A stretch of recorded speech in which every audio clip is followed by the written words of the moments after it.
Find the new position of each point using the translation given. Example 4.1. So இதில் பார்த்தீங்கன்னா இந்த மாதிரி ஒரு ஆரோ போட்டிருந்தாங்க. இந்த மாதிரி ஆரோ போட்டிருந்தாங்கன்னா நம்ம என்ன பண்ணணும், ரைட் சைடு மூவ் ஆகணும். ஸோ இந்த ஆரோ போட்டிருந்தாங்க அப்படின்னு பார்த்தோம்னா லெஃப்ட் சைடு மூவ் ஆகணும். Then this arrow is for up and this arrow is for down. சரியா? இப்போ நம்ம ஒரு ஒரு பாயிண்டா மூவ் பண்ணலாம். ஏன்ற பாயிண்ட் என்ன பண்ணிருக்கு, 4 யூனிட்ஸ். இது என்ன சைடு, ரைட் சைடு.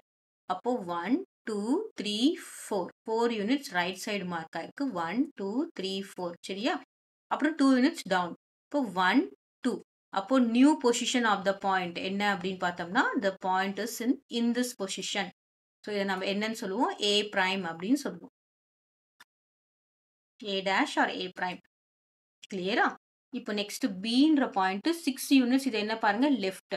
இப்போ 1 2 3 4 5 6 6 யூனிட்ஸ் லெஃப்ட் மூவ் ஆயிருக்கு. அதுக்கப்புறம் 5 units down position.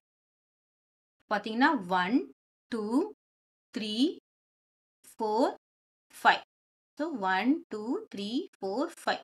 So new position is here. இதை நம்ம என்ன சொல்லுவோம் அப்படின்னு பார்த்தோம்னா this is B prime.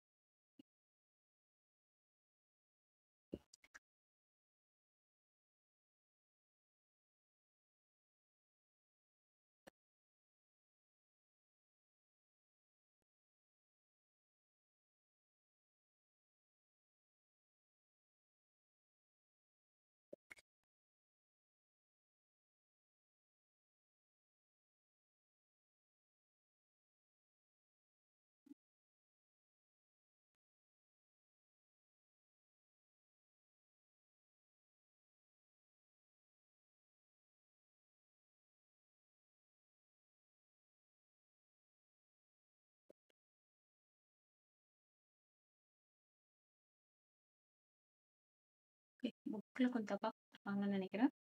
Next one பார்க்கலாம்.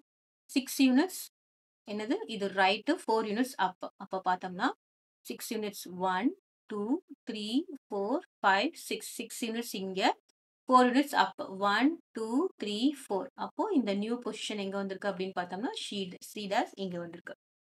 Next 4 left 4 down.